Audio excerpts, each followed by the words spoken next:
Beth Church is here to talk about the update to the police and fire pension ordinance.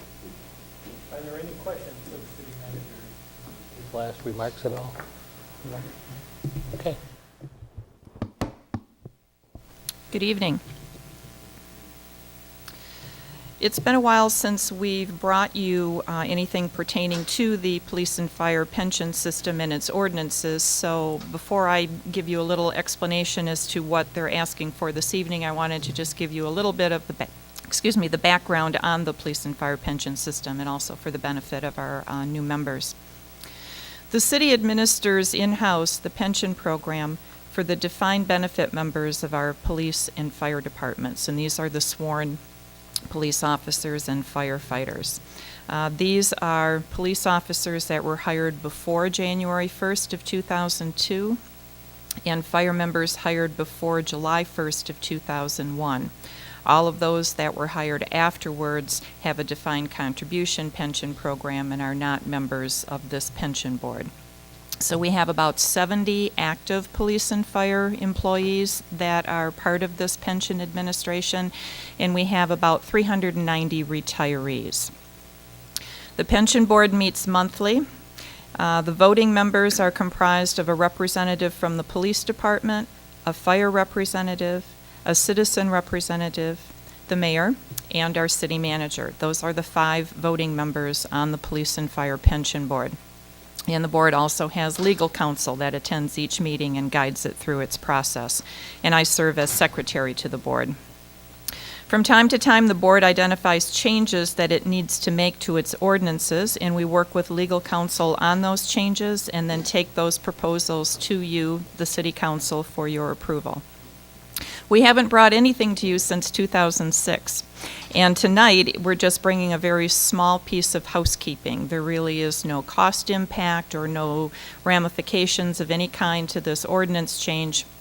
It's just something that we realized needed to be clarified from a legal perspective and to be more clear in the ordinance. So what we're bringing is the pension ordinance contains several sections that deal with the death of a member. Some portions of the ordinance address what happens if the member dies after retirement. Some portions of the ordinance address what happens if they die before retirement. Sections 1619 and 1620 that are being brought before you tonight deal with pension members who die before retirement, either in the line of duty at a crime scene or a fire scene, or of natural causes such as perhaps a heart attack or a car accident. The ordinance states that the widow or widower is eligible for survivor pension benefits, but that those benefits end if they should ever remarry. You are being asked to change the ordinance to exclude the remarriage restriction and allow a widow or widower to continue to receive the survivor benefits until their time of death. And you can see from your edited versions that you have of those ordinance changes that there's only very few word changes that are being made to that ordinance. And I believe they may be highlighted in red and struck through, where you just see basically we're removing the word remarriage. So why are we wanting to do this? The sections of the ordinance that address the death of a spouse after retirement don't have this restriction. When a member retires, he or she can select a retirement option to provide for their spouse after their death. And if the member retires and later dies, their widow can continue to receive a percentage of his or her pension through their lifetime. So making this proposed ordinance change tonight will make the 2 ordinances similar in their provision of pensions to widowers or widows. Also, this ordinance mirrors the changes of what the state of Michigan did to provide for their employees who die before retirement. So this is not a new concept. It's something that the state of Michigan does with their retirement plans. Such an ordinance change will have very little cost impact on the pension system. Fortunately, we have had very few duty or non-duty deaths of current members. In fact, the last one that I can recall was in 1989. And this is merely a change to a section of the ordinance that's been identified as outdated and contrary to public opinion. So you're just being asked to approve that very minor word change this evening. Are there any questions? Any questions? I applies to both duty and non-duty retirees, correct? Correct. Non-duty retirees generally have a fairly long life expectancy. Would that be a safe statement, given the retirement age? Well, if you're talking, applies to those that would pass away before retirement. All right, only before retirement, Correct, okay. And it applies to any spouse. yes. I certainly understand why it's being proposed, but I find it hard to believe it has a minimal impact, even though we may not have had deaths before this. I mean, we already are talking, one of the things that was raised was $300 million unfunded liability. Even if it only adds $500,000, I mean, it adds up. So I'm asking, how can you be so sure that it's such a small impact? And what do you consider a small impact? The one person that I am aware of whose husband passed away while he was still working, and this was the one person back in 1989. As far as I know, she has not remarried. Her life expectancy probably would be, I don't know, I think this person's probably in her 60s or 70s now. If she chose to retire, the difference would be the very nominal pension she receives right now might continue for another 10 or 15 years longer. And that's the only instance that I can think of where this would have any impact at all. All right, thank you. You're welcome. Yep, Councilman Braddock? I support the change, first of all.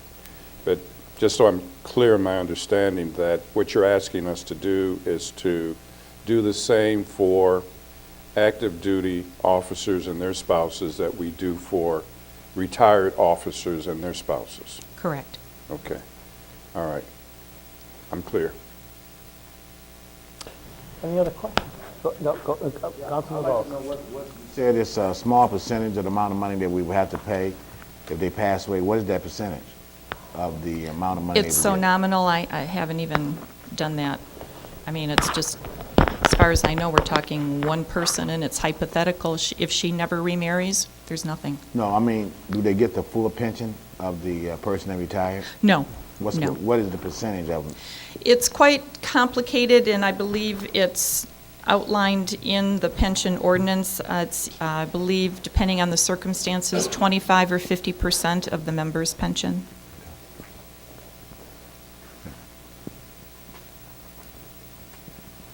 Just a quick follow-up, just so I understand it clearly, it's because you're removing the or remarriage language, you're suggesting that in the case of the one that you recall, she never remarried, so she would have continued receiving the benefit anyway. Yes, We would have only saved money had she remarried correct. under the other ordinance. So in effect, what we're doing is simply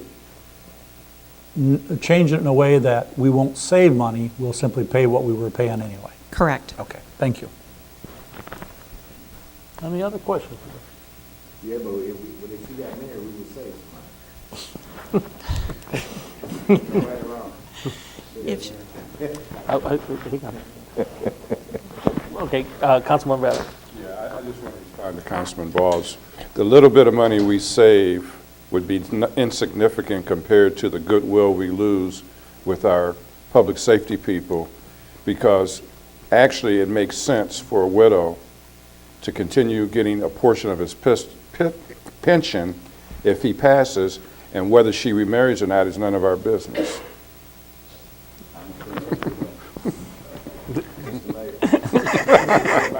If we have an unfunded pension plan, and all of a sudden people start dying off and we ain't got no money to pay them, they're not gonna get nothing no way. I mean, so we're $300 million in debt now that we don't have to pay when they do retire in the first place. So where's that money gonna come from? That's what I'm thinking about. I mean, we adding more money to it in case somebody get married. That's what I'm talking about. Yes. This all centers around that $300 million unfunded liability. Yeah. Let me assure you, Councilman Bowles, we're not the only one in that boat. I'm not worried about nobody but this council. Yeah, but I'm telling you, it's a national trend. And It's a national trend, not just in municipalities, but school boards, even though they're set up a different way. But that's an issue that we can take up at some other time. We've already dealt with it. We're involved in litigation over it. Yeah. So it's not too much we can say about that right now because of the litigation.